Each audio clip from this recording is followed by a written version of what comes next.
myself Amanamir, and today I am going to deliver here a presentation on a very interesting topic, and the name of the topic is the rock cycle. So before starting our topic, here is the rock. So we need to define what's rock. So rocks are the naturally occurring substances that are made up of minerals. Okay, so rocks are mostly they were used in ancient times, also in modern times also.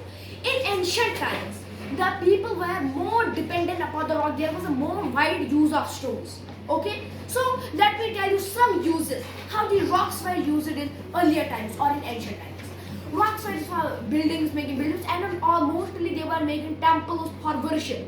For example, Mahabalipuram. Okay, it's for example Shore Temple, which is present in Mahabalipuram. It's 1400 years ago, so it's very old. Also, it's made up of rocks. Okay, so also the pyramids in deserts are also considered as the seven wonders of the world, are also made up of rocks.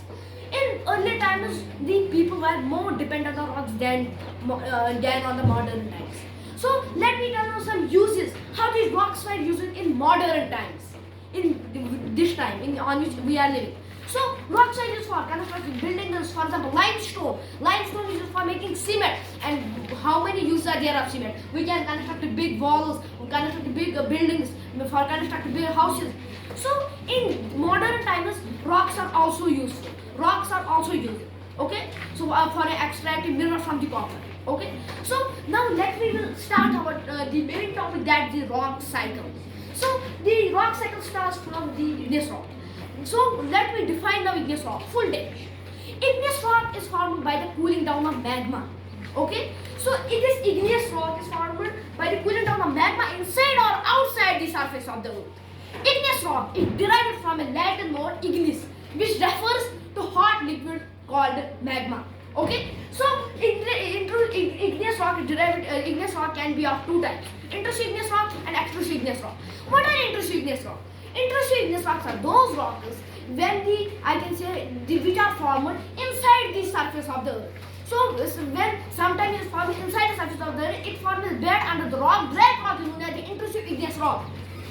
And when extrusive igneous rock, extrusive means out, and extrusive igneous rocks are formed outside the surface of the earth, because when sometimes magma gushes out from the volcanoes due to the volcanic eruption. It erupts out of the volcanoes, and on the outside of the surface of the volcanoes, it cools and forms the extrusive igneous rock. Okay, so of the intrusive igneous rock, it's granite example and the basalt. Now, so let me move ahead. This igneous rock is now created by the cooling down of magma. Now, by weathering and erosion, how sediments are formed. You know that wind and water erodes tiny fragments or sediments with air. Okay, tiny fragments or sediments with air. So when they sink at the bottom of the seas, at the seabed, so then they collide with different rocks and break into small pieces. Those are the sediments. Small pieces of rock, pebbles, stones, etc.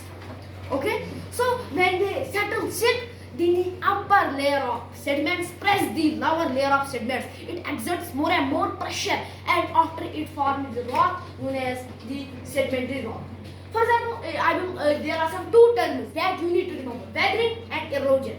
Weathering is a process of breaking down the big pieces of rocks into small pieces, while erosion is a process when the soil components on the earth are washed away by the wind or water.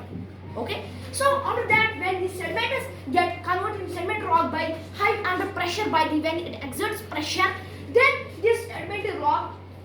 So now by high pressure, by high heat, it will get melted, but it does not get melted. By high pressure, it changes into the new rock that is the metamorphic rock. Metamorphic rocks are formed by the heat and pressure under the surface of the earth.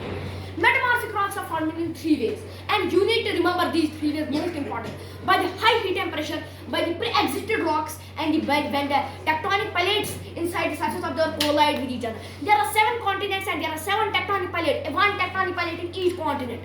Okay, so when these metamorphic rocks are formed by heat and pressure, again these metamorphic rocks melt and form the magma. This cycle continues. It takes some time to change the one state of rock to the another state of rock, to change the sediment to sediment rock. It takes time. It's not that after 1 hour or after 3-4 days you'll get it. No, it takes millions of years to change from one stage of rock to the another stage. So this is the rock cycle.